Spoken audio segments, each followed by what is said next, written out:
Hello, everyone. Welcome to today's Spiritual Humanism lecture. As you may know, Spiritual Humanism series lectures are hosted by the Institute for Advanced Humanities Studies in Peking University. And my name is Wu Ruihan. I'm an assistant researcher in IIHS and also a postdoc in Southeast University. I'm very honored to be today's moderator, and I'll have our dearest Professor Mary Evelyn Tucker to deliver this fascinating lecture titled as Being at Home in the Cosmos, an Evolutionary and Confucian Perspective. Professor Tucker is in New Haven, and now it has been late in night. So we appreciate you a lot for your generous to share your research and wisdom with us in such a special time. And also, thanks for every audience for joining us into this intellectual adventure in a workday morning. So first of all, let me introduce Professor Tucker to you. Professor Tucker works at Yale University, both in the School of Environment and the Divinity School. Her research fields are ecological philosophy and religion and indigenous studies. She is co-director of the Yale Forum on Religion and Ecology. She has organized 10 conferences on world religion and ecology at Harvard. And she also served on the well-known International Earth Charter Drafting Committee and was a member of the Earth Charter International Council. For most of us, Professor Tucker's most famous work might be the Emmy Award-winning film Journey of the Universe. So if you haven't watched it yet, please check it out after today's event. And for me personally, I have known Mary for several years. In 2019, we had a nice discussion in Beijing, very expressive for me, but not long enough. And after that, we haven't met in a long time. So I'm very excited about today's event. And now let's welcome Professor Mary Evelyn Tucker to present us this wonderful lecture. Okay, Mary? Thank you so much. I'm most appreciative of your introduction and your friendship. And all of those who are listening, thank you so much for Monday morning coming to this lecture. And I'm especially grateful, of course, for Due Ming, who was such an inspiration to us way back in graduate school, my husband, John Grimm, and myself. And he, as a Confucian scholar, along with my professor, Professor DeBarry, William Theodore DeBarry at Columbia, and Thomas Berry, all three of them were extraordinary inspirations to us. And when we did the conferences at Harvard for 3 years on world religions and ecology, Professor Du welcomed us each time for a dinner at his home to begin the conferences and attended all of them. So for many reasons, we're grateful to him and we hope his health and his wife are both well. So let me begin, and I look forward to your questions as well. I'll begin with a quote from Professor Du from his lecture on spiritual humanism that he delivered in 2018 at the 24th World Congress of Philosophy. He writes, "Our innate sense of being connected in a sympathetic resonance with heaven, earth, and the myriad things may very well be the deepest and commonest source for human greatness." That's a theme of this talk, clearly. I want to begin with evolution as a new idea. This news is still new, the concept of evolution, that is. We humans are trying to absorb what this is and what it means to us. Evolution is one of the most remarkable discoveries of modern science over many decades of research. The theory of biological evolution, as first presented by Charles Darwin in his book On the Origin of Species, is only 160 years old. Even for Darwin, the implications of human evolution were astounding and unsettling. This was even more the case for his wife, as she feared it would undermine the widely accepted Christian worldview of a creator God. She wondered, for example, if she and her husband would be together in heaven if this negated his belief in God. Similarly, the idea of cosmic evolution as discovered by 20th century scientists is only slowly being understood by a broad public. The notion that we live in a vast changing universe is hard to absorb. Indeed, moving from a picture of a static cosmos to a dynamic cosmogenesis is one of the greatest challenges for modern humans. Through scientific research and discovery, we have come to know many of the factual details of evolution. That the universe is nearly 14 billion years old is very recent knowledge. That there are 2 trillion galaxies was not known by our grandparents or their parents. The common understanding was there was just one, our Milky Way galaxy. Now we are aware of dark energy and dark matter as fundamental to the shaping of galaxies and instrumental in the expansion of our universe. But the larger implications of all this new knowledge for how we view ourselves and live our lives still eludes us. We are trying to grasp the significance of deep evolutionary time and expansive galactic space. Why is this so challenging? Partly because evolution has been taught within the scientific community primarily as a series of facts without larger coherence or meaning. The separation of facts and values is foundational to science and the empirical method. At the same time, some religions have not regarded evolution with the same significance as their own scriptures and traditions. They have held evolution at a distance, part of science, but not compatible with religion. The gap between these two is still large. For some in Christianity, the gap is so large that we're still trying to overcome it. Moreover, modern secularism has stripped away a larger sense of meaning and purpose in our lives, leaving many people lost, alienated, and adrift.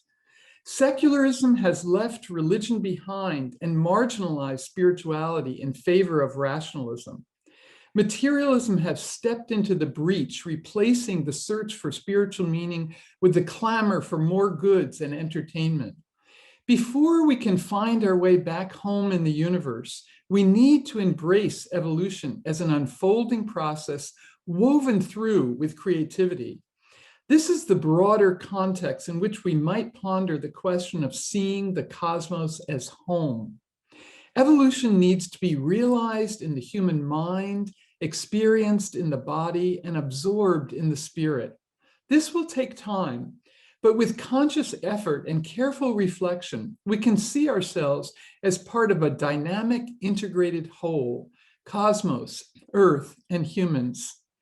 Humans have created cosmological and ecological worldviews that have understood this well before the rise of science. Indigenous traditions come to mind, along with many of the world's religions. Confucianism, in particular, with its continuity of being between these realms, is an invaluable bridge for humans trying to situate themselves in a larger sense of universe and earth. This paper concludes with a discussion of Confucianism in this regard. But first, we need to look at some of the obstacles to getting there. Religious doubt, science and religion in conflict. Science and religion, as we know, have been in tension for the last several centuries in the West. One might say this is especially true since Copernicus discovered and Galileo proved that the Earth revolves around the sun. Poor Galileo, he was only trying to deliver the truth by reporting his observations accurately. His telescope changed the long accepted worldview inherited from Ptolemy in the 2nd century. Through Galileo's eyes and his mathematical calculations, Copernicus's thesis was confirmed. We don't live in an Earth-centered universe, but a sun-centered one. The medieval worldview of a geocentric universe was shattered. The Copernican heliocentric universe was affirmed. The church could not accept this as they saw it as heresy. They felt that somehow this contradicted scripture, which should be accepted literally. Copernicus was hesitant to publish his thesis, fearing the repercussions from the church. Indeed, he delayed making his book available until 1543, just before he died. It is such a huge shift in understanding and consciousness that it is fair to say that even modern humans have not fully absorbed the full implications of this discovery. Namely, we and Earth are not the center of things. Some 1800 years earlier, the Greek philosopher Aristarchus, who lived on the island of Samos, first surmised that the Earth revolves around the sun. In Samos, where we made the film Journey of the Universe, there is a statue commemorating him in one of the piazzas. On the base was carved, Aristarchus, who discovered the Earth revolts around the sun. Perhaps this is true metaphorically. It is a revolution in thinking. Thus, it wasn't simply a mistake in spelling, revolt rather than revolve. When a worldview is challenged or proven wrong, there is a price to pay, and the cost may be high. Galileo, for example, was subject to a trial by church authorities during the Inquisition. He was ultimately condemned for his views, which were considered heretical. Rather than jail, he was sentenced to house arrest in 1633, which lasted until he died almost a decade later. His books, along with those of Copernicus and Johann Kepler, were banned. They were not taken off the Index of Forbidden Books until 1835. This condemnation, while clearly mistaken, was only officially addressed by the Catholic Church more than 350 years later.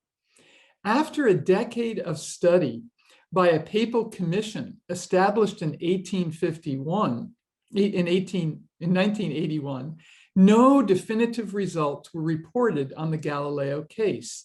Instead, on October 31st, 1992, Pope John Paul II delivered a speech at the Pontifical Academy of Sciences. There he acknowledged in a convoluted way that misunderstandings had arisen, but now are over. Quote, a tragic mutual incomprehension has been interpreted as the reflection of a fundamental opposition between science and faith. The clarifications furnished by recent historical studies enable us to state that this sad misunderstanding now belongs to the past, unquote. 4 years later, John Paul issued a statement on evolution declaring that, quote, fresh knowledge leads to recognition of the theory of evolution as more than just a hypothesis. He also affirmed that the teaching of evolution and religious faith could coexist. Progress, one might say, after many centuries of religious doubt and obfuscation. Scientific doubt from self and others. We might also note that sometimes scientists themselves cannot accept an unexpected change of worldview. So we've just looked at the religious resistance, and now we're going to look at the scientific resistance. Let's look at two examples, Albert Einstein and Alfred Wegener. From 1917, Einstein did not believe his own equations in the general theory of relativity regarding the early universe as expanding. He held to the notion of a static universe. It took him many years to accept the scientific facts through the work of other astrophysicists. The Jesuit scientist Georges Lemaitre published a significant paper in 1927 on the expanding universe, relying on the theory of general relativity. Einstein dismissed the paper saying, quote, your calculations are correct, but your physics are atrocious, unquote. In January 1931, Einstein visited Edwin Hubble and looked into the massive telescope on Mount Wilson in Southern California, where he was doing research. Hubble had discovered 2 years earlier that galaxies were moving away from one another. After much consideration of both theory and observation, Einstein delivered a paper at the Prussian Academy of Sciences in April 1931, finally accepting what his older cosmology obscured. His worldview cracked open to embrace an expanding universe after decades. He had to change his equations back to what he first had calculated in 1917 and remove the cosmological constant, the fudge factor. Einstein later admitted that this was the greatest blunder of his life. This cosmological constant became a primary component of the thesis of dark energy and dark matter, pushing the expansion of the universe. Then there is Alfred Wegener, who proposed the theory of continental drift, which led eventually to the discovery of plate tectonics. His study on the origin of continents, published in 1912, revealed that continental plates had moved over time, even at one point forming a continental whole, Pangaea. But scientists doubted this. It didn't seem possible or plausible. These massive continents moving, how could that be? Wegener's theory was marginalized and dismissed. It took some 50 years for his ideas to be accepted in the scientific community, well after his death. Nonetheless, he continued writing and leading challenging polar expeditions to Greenland. He died there in 1930 of starvation while he was returning from delivering food to another remote research site. Such is the persistence of scientific research, even in the face of opposition.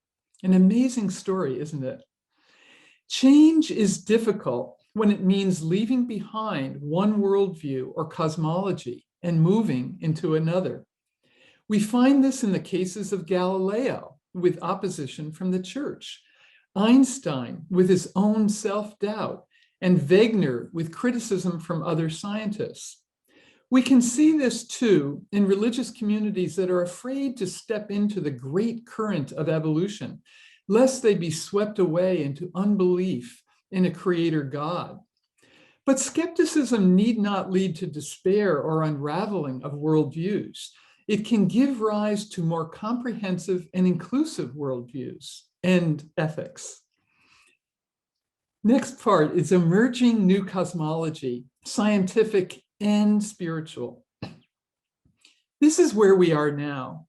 Science is offering, from all of its various disciplines, a comprehensive evolutionary cosmology that can bring together the rich continuity of being, cosmos, earth, human.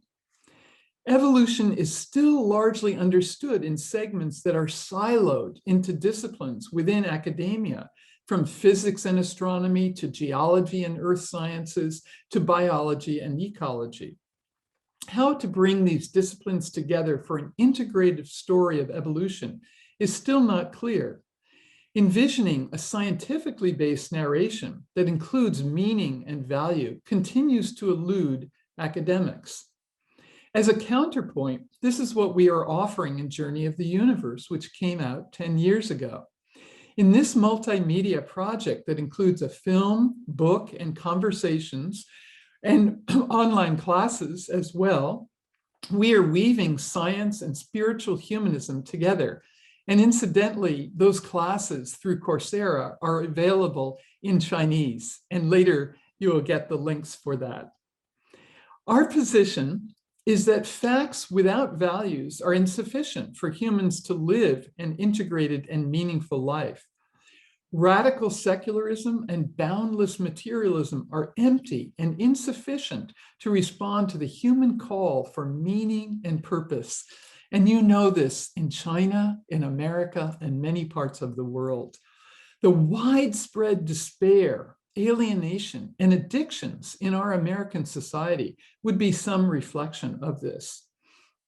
At the same time, religions are trying to understand how and why their traditional cosmologies are considered inadequate in light of this new evolutionary cosmology.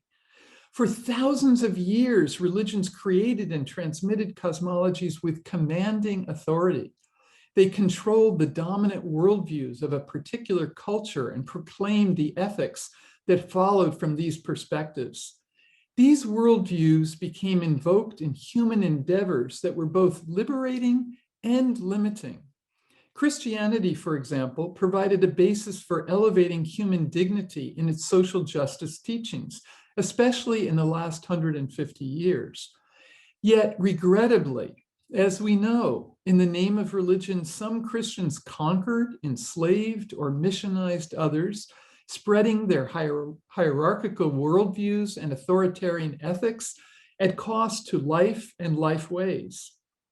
These claims to absolute truth have become contested, but only now are we seeing the full implications of these mindsets. Systematic oppression of others in the name of beliefs and practices is historic fact, revealed in contemporary consequences.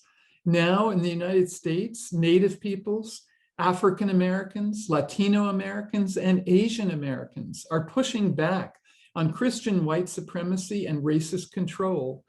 History must be retold to reflect not just nationalist narratives of exceptionalism, but what actually happened in the name of conquest and greed.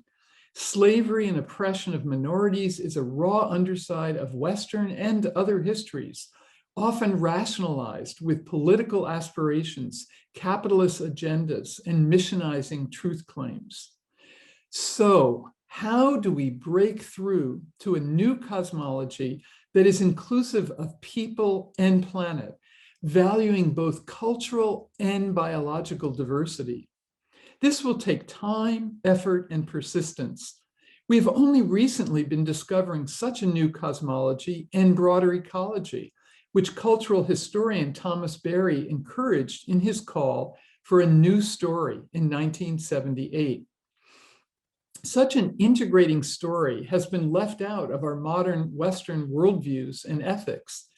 Our consciousness and conscience in the modern period has focused on the human, our rights and liberties, our privileges and superiorities. Individualism and human exceptionalism are dominant. Responsibilities to the whole community of life is rarely mentioned, except in environmental circles. And even then, there is a focus largely on practical action and policy concerns. The benefit of nature for humans is seen primarily in monetizing nature by measuring ecosystem services.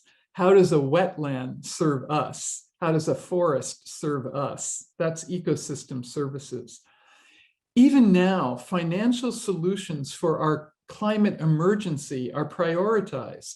The market needs to adjust as profits will be lost. The intrinsic value of nature is sidelined and claims to the moral value of nature are largely ignored. The aesthetic and recreational value of nature is recognized, but not the deep value of nature in itself. That argument is largely buried in obscure journals of environmental ethics, read by a few and largely dismissed by other philosophers as romantic or irrelevant. Debates on the intrinsic versus the utilitarian value of nature have not advanced the issue, and pragmatism has marginalized the spiritual dimensions of nature. Thus, ethics in the West have remained focused primarily on the human. In contrast, it might be noted that Confucianism sees the moral value of nature as fundamental to its worldview. This is why humans can cultivate themselves in relation to the rhythms and cycles of nature. Next section is holistic cosmology and ecological ethics from science and religion. The question remains then, how do we move forward to embrace cosmologies and ethics that celebrate the continuity of being and its implications for more comprehensive ethics that include the cosmos and the life world? I would suggest that new openings are emerging from the integrative insights of both science and religion. First, we can highlight system sciences which includes various fields of natural science as well as social science. And some of this has been emerging for several decades, but now more than ever, because system sciences embrace holism and affirms the complex interaction of ecosystems. It overcomes this silo and disciplinolatry, as some have called it.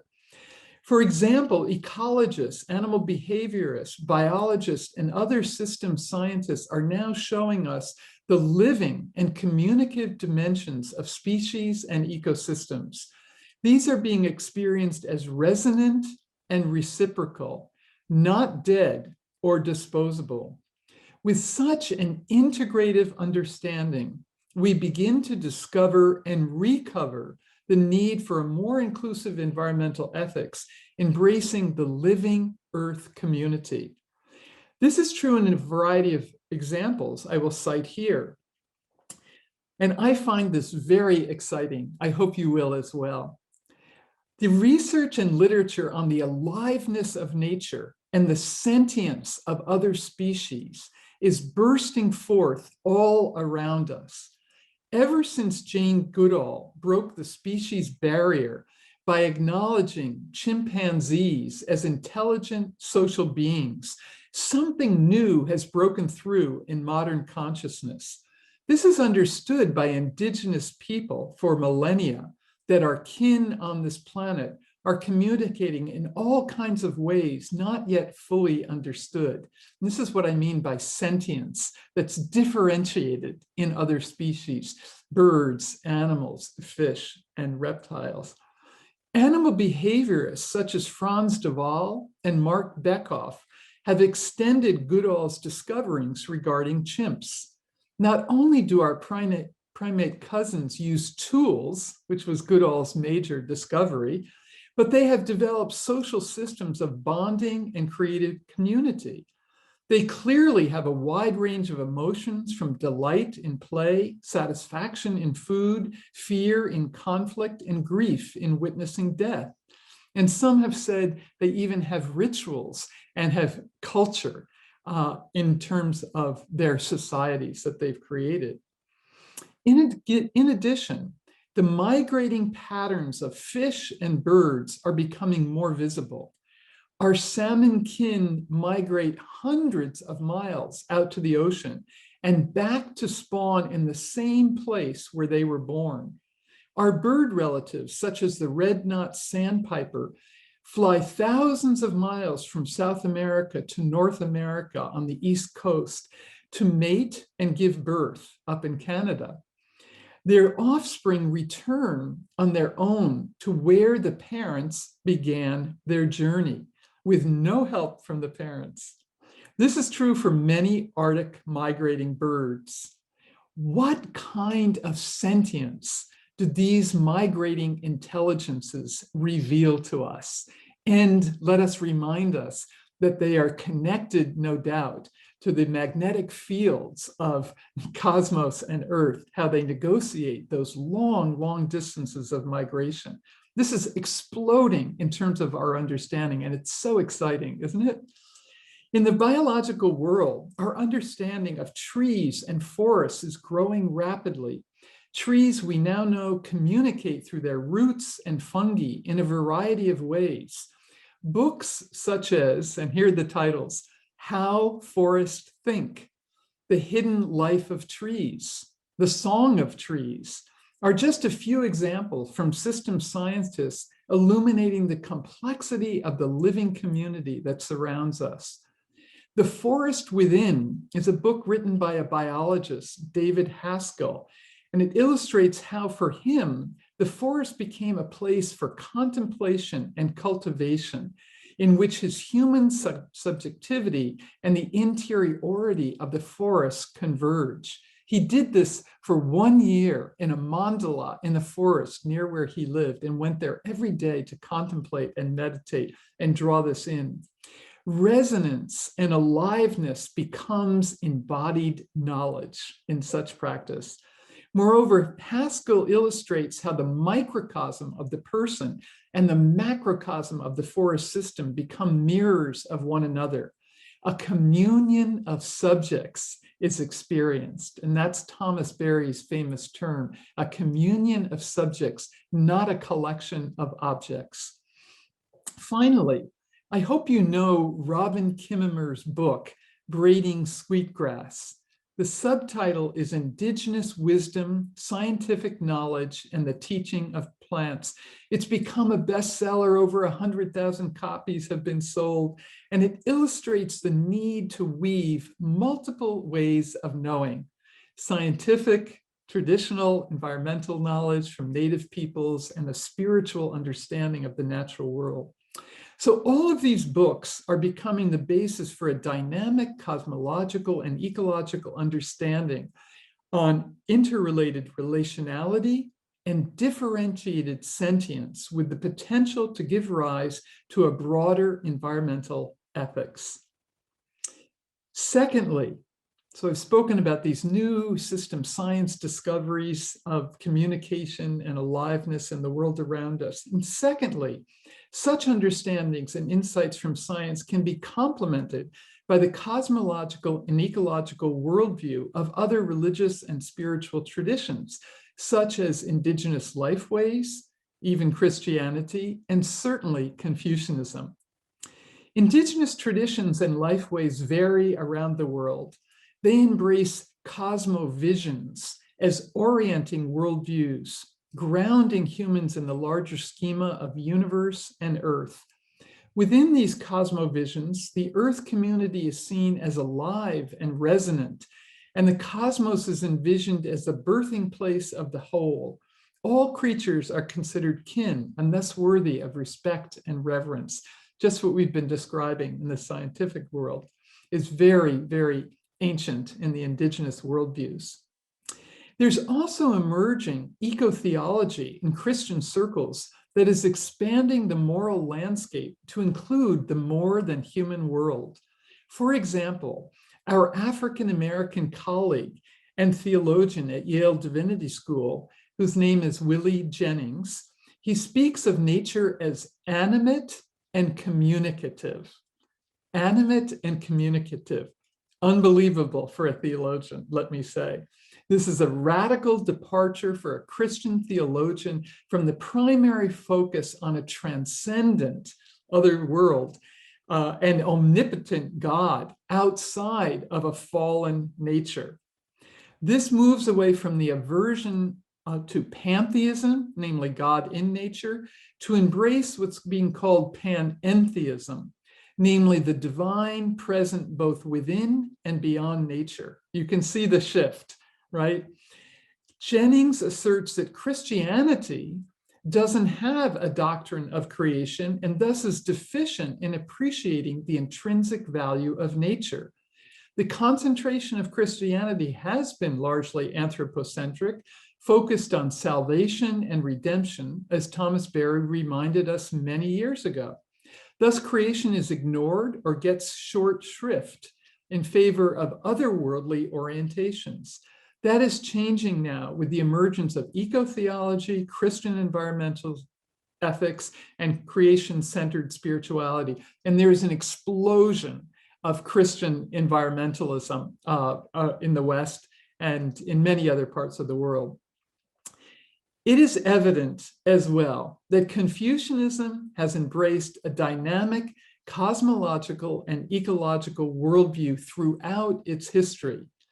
This ranges from antiquity to the present, from the Book of Changes compiled in the 11th century BCE, encouraging humans to harmonize with nature's rhythms, all up to the Han Confucians, 206 BCE to 220 CE, who developed an intricate series of correspondences for human, earth, cosmic relations, and up to the Neo-Confucians of the 11th and 12th century, who embraced the diagram of the great ultimate to illustrate the origin and flow of the cosmos and earth, to the New Confucians in the contemporary period, such as Du Ming, who speak of the continuity of being. The rich cosmological resources of Confucianism need to be included in discussions of evolutionary cosmology so that the perspectives of science and spiritual humanism can be woven together.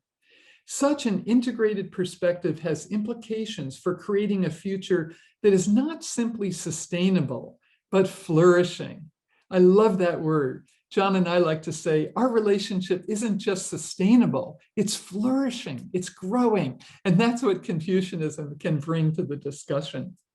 Du Ming's reflections on spiritual humanism in his 2018 Wang Yangming lecture exemplify critical insights into this process. Drawing on his paper and his earlier writings, I will offer some comments on Confucianism in this context.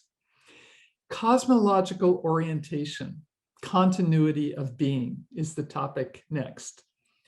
The cosmological orientation of Confucianism provides a holistic context for expressing spiritual humanism, namely communitarian ethics, modes of self-transformation, and ritual practices. These forms of spiritual humanism are interrelated, and they set in motion patterns of relational resonance between humans and the ever-expanding interrelated circles of life. The integrating impetus can be described as celebrating the generativity and creativity of the cosmos in the midst of changing daily affairs. Sheng Sheng, this fecundity of things. The cosmological orientation of the Confucian worldview has been described by Du Ming as encompassing a continuity of being between all life forms without a radical break between the cosmic, natural, and human worlds. Heaven, earth, and humans are part of a continuous worldview that is organic, holistic, and dynamic. Du Ming has used the term anthropocosmic to describe this integral relatedness of humans to the cosmos. He writes, quote, "Human beings are an integral part of the chain of being, encompassing heaven, earth, and the myriad things. However, the uniqueness of being humans is the intrinsic capacity of the mind to embody the cosmos in its conscience and consciousness, Through this embodying, the mind realizes its own sensitivity, manifests true humanity, and assists in the cosmic transformation of heaven and earth." What a beautiful quote that is. Communitarian ethics.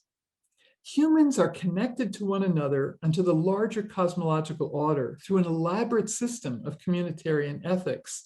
The 5 relations of society are marked, for example, by virtues of mutual exchange along with differentiated respect. Reciprocity is a key to Confucian ethics and the means by which Confucian societies develop a communitarian basis so that they can become a bonded fiduciary community. Moreover, the cultivation of virtue in individuals is the basis for the interconnection of self, society, and the cosmos.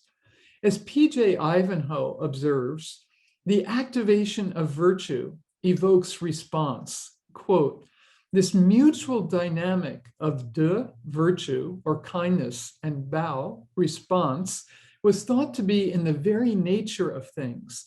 Some early thinkers seemed to believe it operated with the regularity and force of gravity, that virtue and its practice has implications in relation to the transforming and nourishing powers of heaven and earth," which is an extraordinary idea. And next, I'm going to talk on moral transformation. And I just want to put a footnote here. You can see I love the ideas of Confucianism. I think they are rich and important in our contemporary world, indeed indispensable. And I just want to insert that I know as well, like every tradition, philosophical or religious, that they have its underside, its sometimes authoritarian side, and so on. But I'm bringing forward these rich ideas for a truly fecund cosmology that can assist in the flourishing of the Earth community. So my next point here is moral transformation.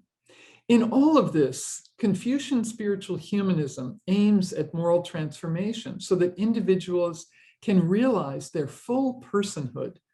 Each person receives a heavenly endowed nature and thus the potential for full authenticity or even sagehood is ever present. Nonetheless, to become a noble person, a chunzu, is an achievement of continual self-examination, rigorous discipline, and the cultivation of virtue. We all have to admit when we have failed and begin again. That's cultivation.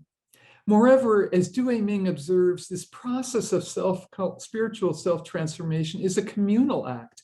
It is not an individual spiritual path aimed at one's personal salvation.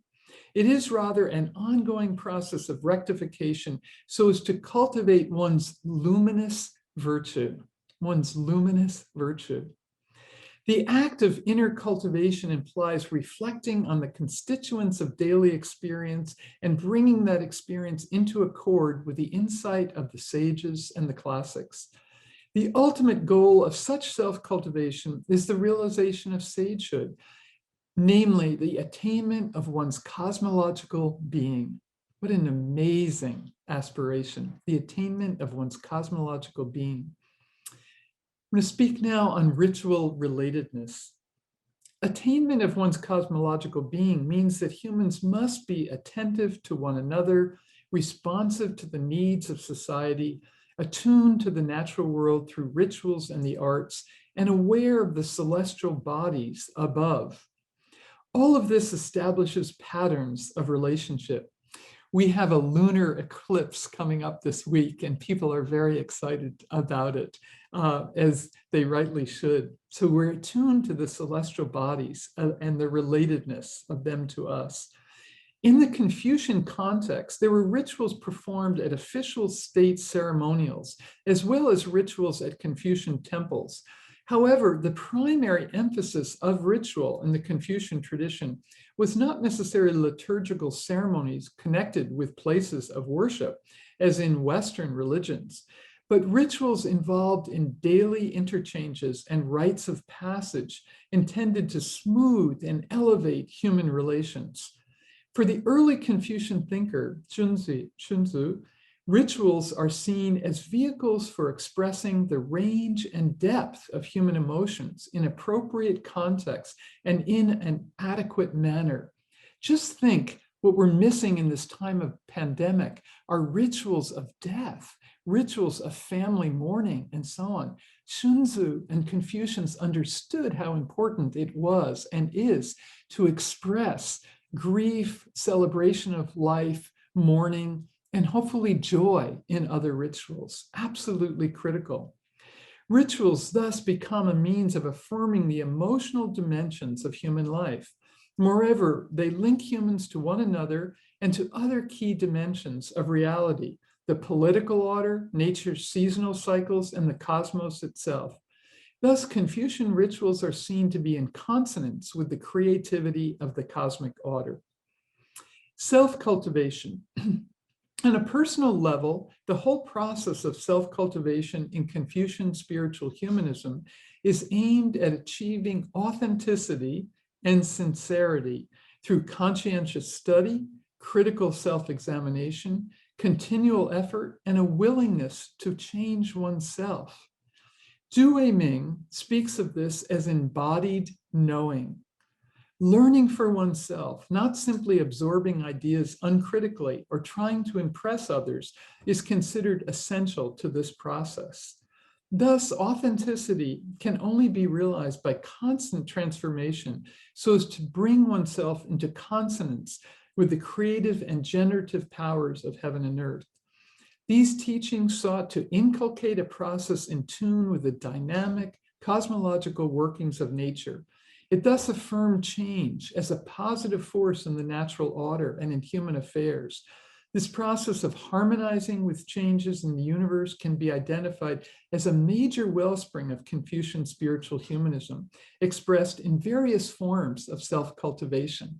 And I just want to mention things like Tai Chi and Qigong, which have spread all over the world, are some of these forms of being in consonant with animals and birds and forms in nature and so on that allow the qi to flow through us. So Confucian and Taoist rituals and exercises, the microcosm, macrocosm of the body of the human and the body of the universe being in resonance are very, very important and embraced by people in many, many parts of the world, especially Tai Chi and Qigong.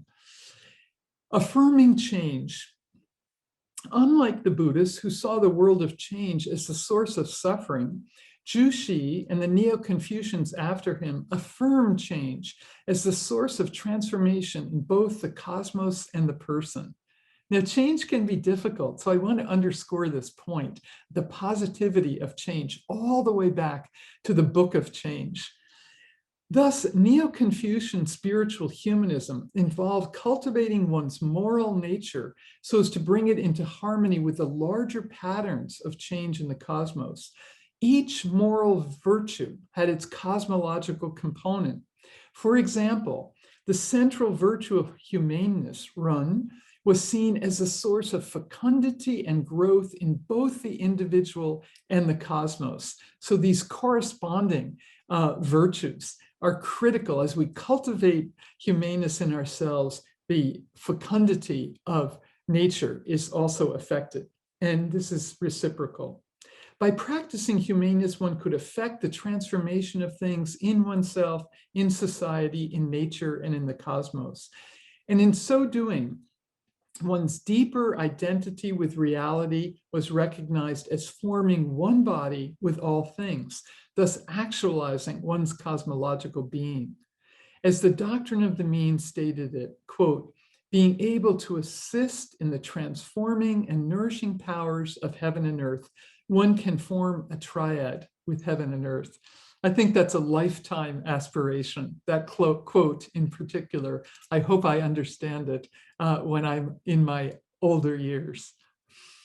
All of this for Jushi was part of a dynamic process of the mutual interaction of the qi of the person interacting with the qi of the cosmos. The flow of life and energy is seen in qi, material force or vital energy, which unifies the plant, animal, and human worlds and pervades all the elements of the cosmos as well. As Jushi put it, once a person's mind has moved, it must reach the qi of heaven and earth and mutually stimulate and interact with this qi that contracts and expands, goes and comes. And as Due Ming reminds us in his lecture and in earlier writings, qi is coherent with and consonant with the cosmos, the pre-life and the organic life. Even stones, jade has qi. So this continuity of being that Confucianism has to offer is very, very important. And those of us who love rocks and stones and why are gardens so critical in the gardens of Suzhou with the magnificent stones, rake stones, and cultivated stones, even in the lakes in southern China. Next part is filiality to heaven and earth, the Western inscription. In Confucian cosmology, then, the person is seen not as an isolated individual as we are in the West, but as someone deeply held within the creative processes of the universe and earth. Indeed, these processes are considered to be like parental forces, which give birth to humans and all species. The cosmos is termed heaven in a metaphorical sense, referring to the celestial systems overhead, while Earth is regarded as that place where all the myriad life forms arise, the 10,000 things. The 11th century Neo-Confucian philosopher Zhang Zai articulated this perspective with his notable Western inscription. He kept this on the western wall of his study. Heaven is my father, and earth is my mother, and even such a small creature as I finds an intimate place in their midst. Therefore, that which extends throughout the universe, I regard as my body, and that which directs the universe, I regard as my nature. All people are my brothers and sisters, and all things are my companions.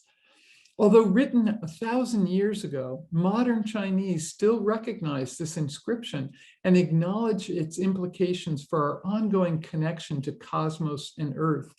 While these verses were intended metaphorically, we now know their truth scientifically.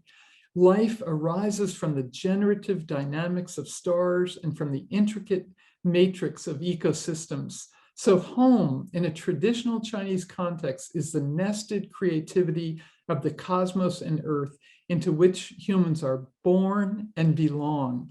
And that sense of filial responsibility back to the cosmos and earth is one of the most powerful groundings for an environmental ethics that we have of all the world's traditions. And indeed, I'd love to just share with you that the person I studied deeply in the Japanese Neo-Confucian tradition, Kaibara Eken, picked this up and spoke of the filial regard for nature. So we shouldn't cut down trees wantonly or kill birds or animals carelessly. So this filial piety to nature is actually a real grounding. And that inspired me through my graduate studies, I can tell you. Concluding part here. Participating in an evolving universe. Our calling then is to see ourselves as having a sense of wholeness and belonging that is not just social, but also cosmological and ecological, as Confucianism richly demonstrates. Similarly, as the Earth Charter, a global ethical document issued in 2000 after 10 years of drafting, states in the preamble, humanity is part of a vast evolving universe. Earth, our home, is alive with a unique community of life. Those are words that resonate deeply. Due Ming was part of the drafting committee, and he often cites that as well. How might we see ourselves as belonging to a vast evolving universe where Earth is home to the 10,000 things? And I can tell you in 1997, when Gorbachev held that document up in its drafting process, the indigenous peoples in Rio stood up and rejoiced because their worldview of the aliveness of nature was included in this international document, the first time ever. As we have observed, many cultures have embraced this perspective, beginning with indigenous peoples.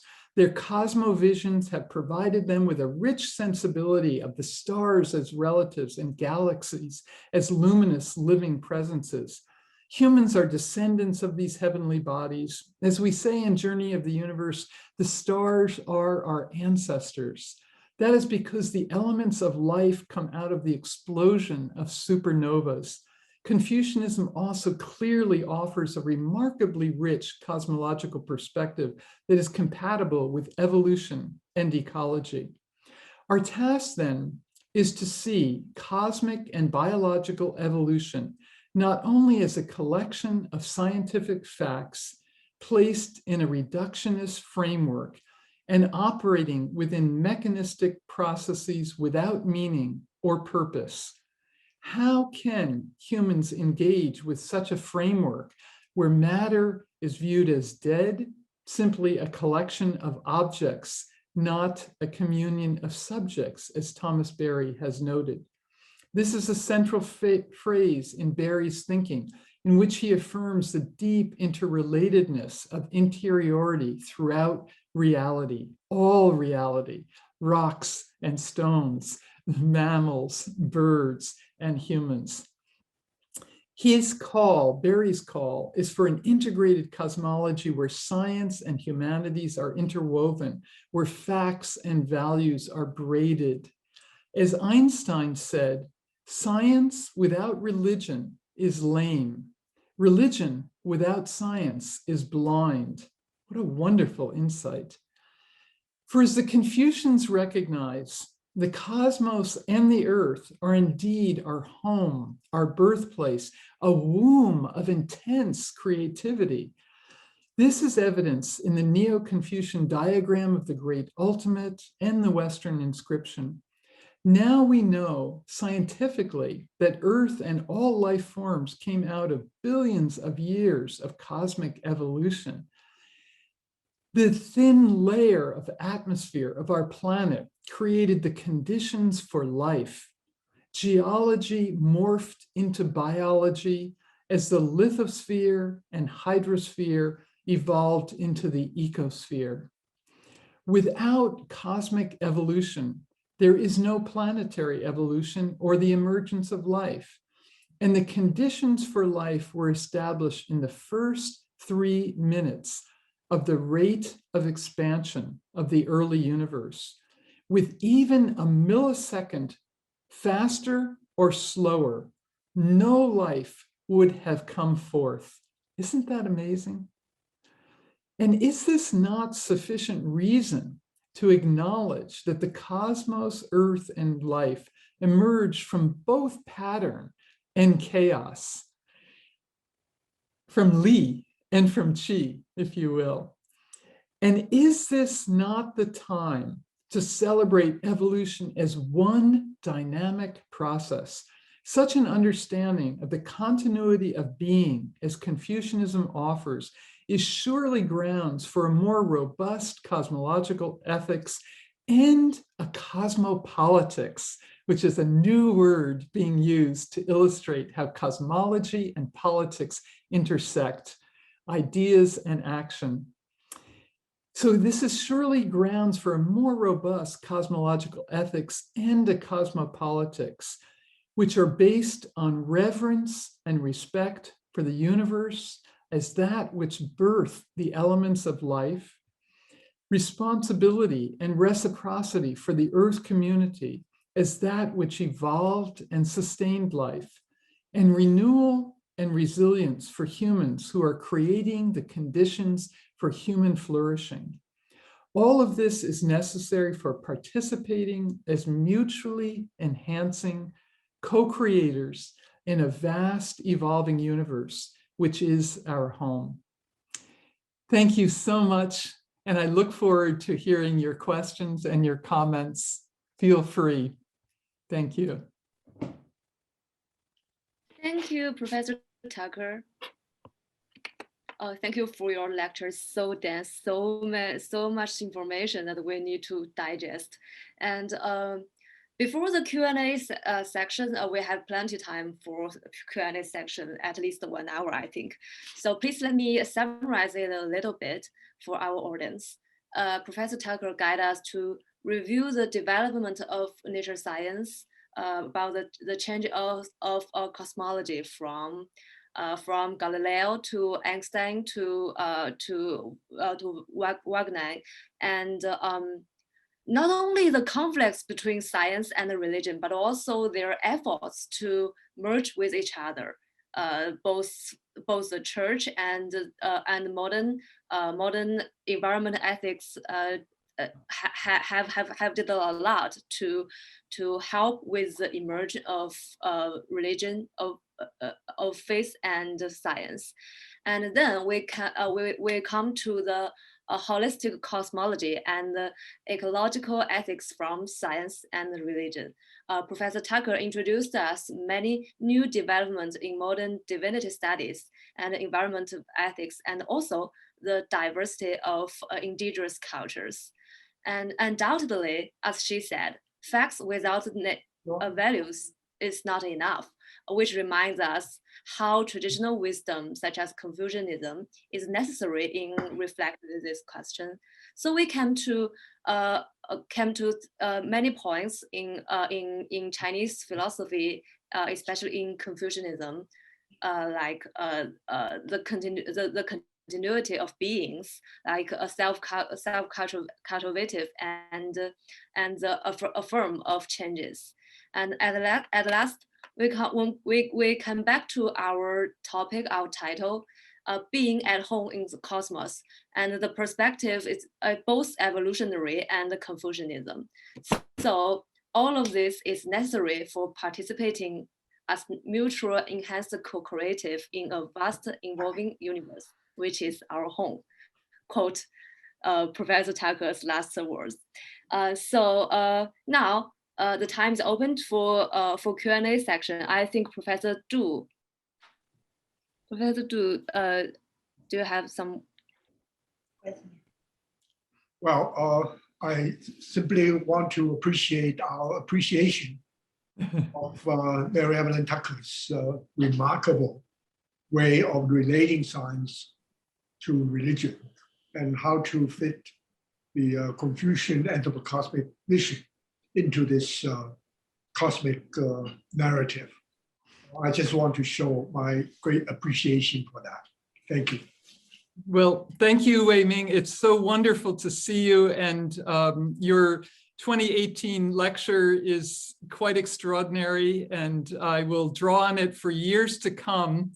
And that spiritual humanism has such a rich cosmological and ecological dimension is, I think, a great contribution to all of us. So my lecture is a footnote to all that's in that lecture. I'm deeply indebted to rereading it recently to think about this one.